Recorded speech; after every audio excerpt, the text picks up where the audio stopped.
Hello everybody and welcome to my channel. So today we are doing a manga collection video. This is not my entire manga collection. It is only like, I don't even know, maybe like 3/4 of it because I have most of my manga like at university with me. Or not most of it, but like the ones that I'm reading are like newer series. Those are the ones that are at my apartment at university. And these are like things that either like I just recently read completely and I'm done with it, or like older series. So slay. This is I decided that I wanted to make this video because like I want to get more onto like manga tube, and I feel like if people see this then they'll be like, oh, I like her taste, so boom, let me into manga tube. I want to join you guys. But anyways, we can get started. Here's your preview of sorts. Don't mind Super M. Whoa. Great. We will start from the top. Okay. Up here is like the very top of the shelf. I just have my Oran High School Host Club box set. This will be like where box sets go, except this is the only box set I have, so like it's the only one up here. I have some rubber ducks. I have this frog thing that's cute, and I have this painting from when I went to Haiti, and there's this thing that just hangs, and that's my ceiling for reference of how tall the shelf is. Then we can come down here where I have it organized by genre, kind of. So like this one is supposed to be my shonen shelf, kind of, but we have these two Funkos. We have Yuri from Yuri on Ice, and then Agretzko from Agretzko. Cute. So we have Tokyo Ghoul, like all of them.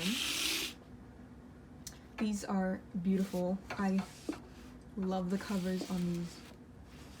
So I'm so glad to have collected this series. This one is basically about a boy who somehow turns into like half human, half ghoul. And it's just the story of like ghouls and their position in society and things like that. So nice. Then we have Death Note. I have all of them, plus the like 13th like how to read book. I bought these in a set on Goodwill actually for like $40. It was pretty good. But this one is basically a story about a boy who finds a book where he can write the names of anyone and they will die, and there's a lot of stipulations that go with it, that he like kind of finds loopholes, and he wants to be God, and it's a very interesting story about justice. I'm actually currently reading it, so you see my thing here, I'm on volume 3, and like I honestly think the manga is way better than the anime. I mean, I watched the anime, what, like 5 years ago, so maybe that's not, it's not the most accurate thing since I haven't watched it recently, but already I feel like the manga is way better than whatever the anime could have done. Then over here we have some Pokemon. I bought some of the like collector's edition of Pokemon Adventures, but they're not in stock, so Right Stuff won't give it to me. But these are the two Pokemon things I decided to keep. This is like those like Malaysian ones that aren't legitimate. This is probably like the first manga I bought when I was like 8 years old off of eBay, because I really enjoyed Pokemon, and like Hoenn is my favorite region, so like I wanted to have something for Hoenn, so I got that. Boom. And like ain't nobody want this, so it's just gonna be on my shelf. And then I have this, which is the Mystery Dungeon Genji's Rescue Team, which is like kind of a one-shot about Mystery Dungeon, which is like my favorite spin-off game. So, boom. I used to have more Pokemon Adventures, but I sold them because I'm gonna have the collector's editions. And then we have Genji. Okay, here's the next shelf. So I know like I'm basically contradicting myself because this is supposed to be like the seinen shelf, except Sergeant Frog is here, which is like a shonen. But it stacks up nicely, and I think that this looks nice here rather than like up there with the other stuff, you know what I mean? So We have this duck that wears a UPS shirt. He reps the Superior Delivery Service. I don't know.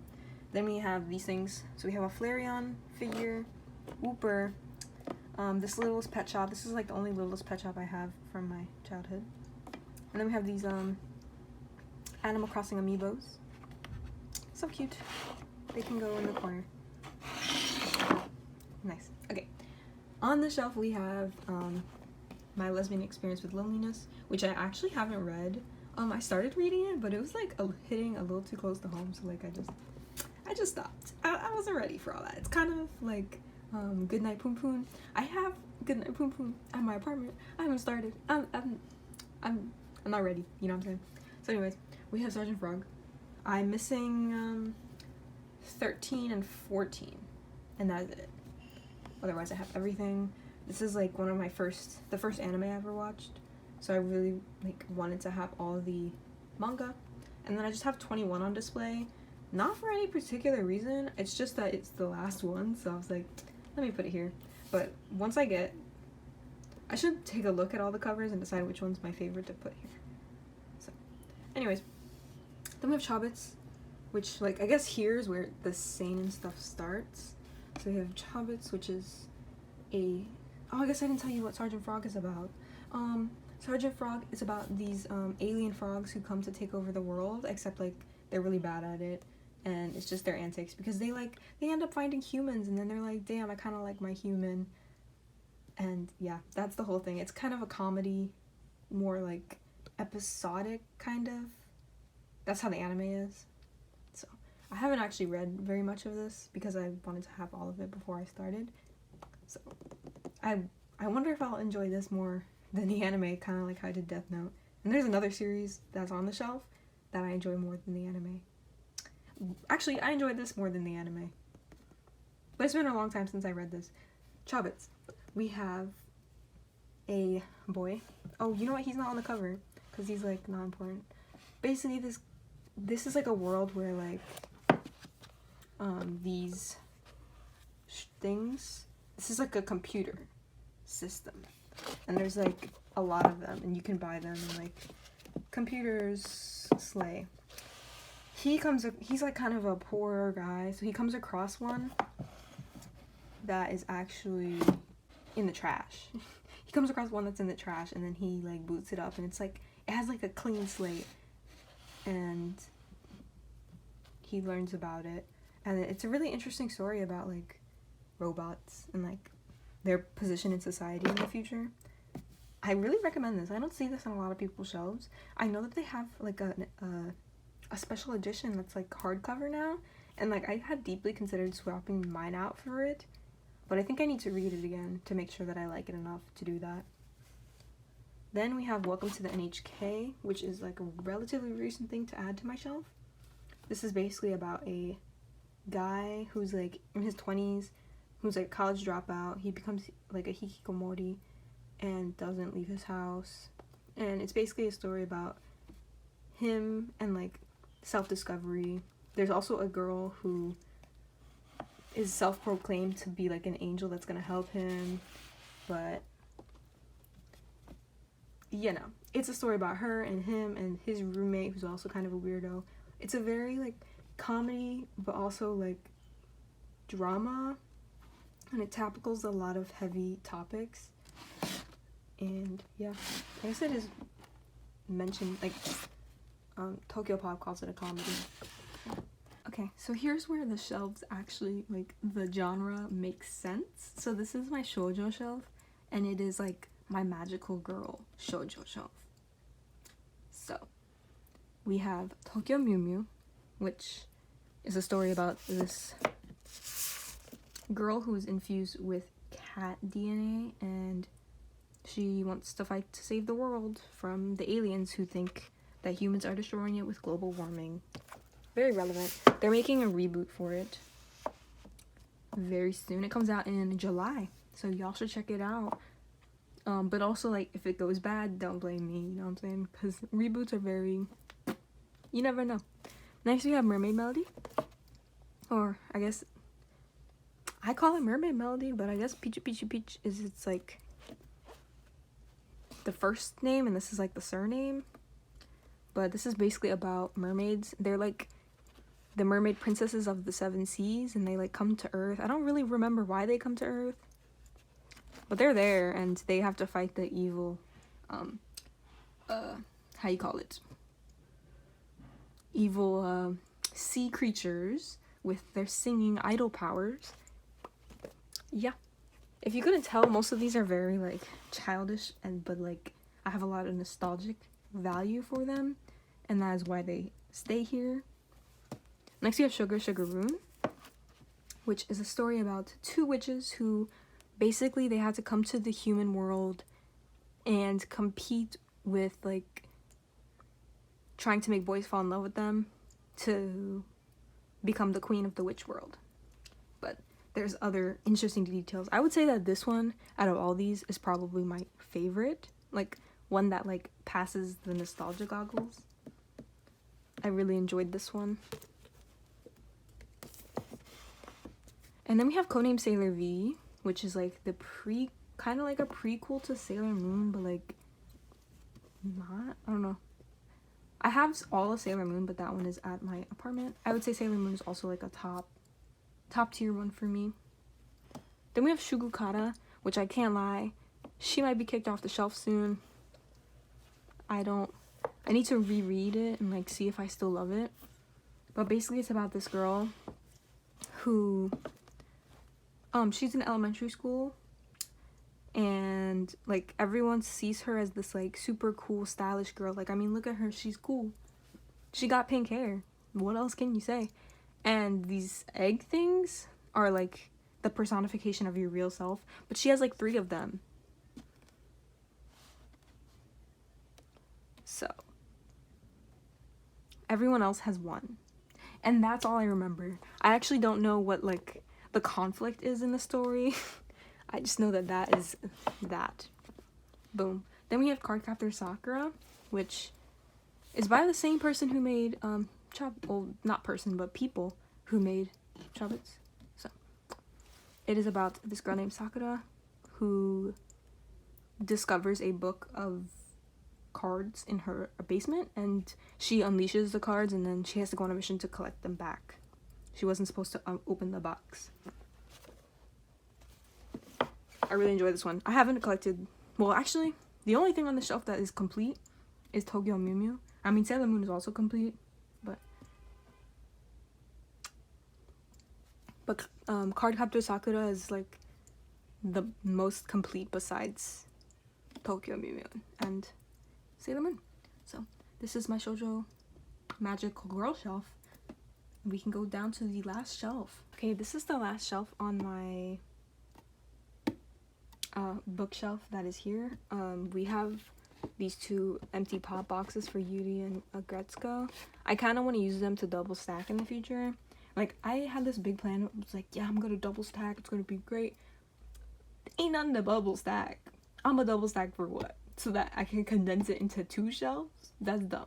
So everything is single stacked until I bring, like, more stuff from my apartment. And also, I think Right Stuff, like, I think I have 20 volumes worth of Right Stuff packages that are just sitting in the warehouse waiting for 1 volume to be back in stock. So maybe, like, in the next 5 years that'll come and I can start double stacking, but until then there's no reason for me to take these off.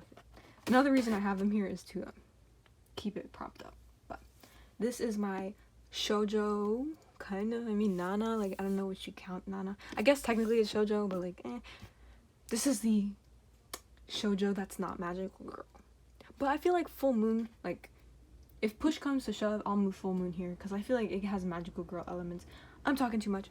First we have Fruits Basket. I only have the first one here. I have all of them except 2 of them are in a Right Stuff package, but I do have all of these collector's editions. I brought the first one home because I actually finished reading. I'm currently rereading Fruits Basket, so I finished that one and I brought it. So I'm gonna, like, slowly bring them back because this is so dumb, but I have a cube shelf at my apartment, and only, like, 10 of them fit on the cube, like on a row for the cube. So like I like to see all of them, so I'm just gonna like slowly bring them back so that I can have the full row filled, you know what I'm saying? So I say all this to say Fruits Basket is about this girl. She is an orphan now. Like, her mom had recently died and her dad died a while back, and through a string of coincidences she ends up meeting with the Soma family, who are basically all cursed by the Chinese zodiac. So each member of the family is like represented by one of the animals on the Chinese zodiac, and if they are hugged or just like in a general state of weakness, they will revert into that actual animal. And there's like a lot of trauma that comes from being cursed by the family and like the way the family's structured and everything. So Toru like kind of starts meeting all these people and like talking to them and like learning so much about the family, and it's like honestly really heartfelt. And this is a series that I was saying I feel like is better than the anime, because I just read this and like I don't know why, I just feel like everything in here is hitting so much more different than when I watched the anime. And I'm talking about the reboot anime, not the like the old one. I don't actually like the old one that much. So when the reboot came out, I was really excited because I know that the manga had more story than the first anime. But yeah, I really enjoyed the series. I might put this in a top tier series for me once I read it. But yeah, I'm really enjoying it. So next we have Full Moon, which like first off, I love the art. I love the art of Full Moon. So Full Moon follows this young girl. Her name's Mitsuki, and she actually has a throat tumor. She wants to be a singer. She's also an orphan. Damn, should this be the orphan shelf? She's also an orphan, and so when she lived in the orphanage, like she met this guy, and like they both had big dreams and they were gonna accomplish their dreams and everything, but then she got the throat tumor and like she can't sing if she has a throat tumor. But the Shinigami come and tell her like you have 1 year left to live, and they grant her the wish of changing her body into like a 16-year-old girl. She's 12, so she turns into a 16-year-old girl without the throat tumor so she can sing. And it's her like following that dream of singing while also trying to get back in contact with her friend from when she was in the orphanage. Super heartfelt series that I would love to get to rereading very soon.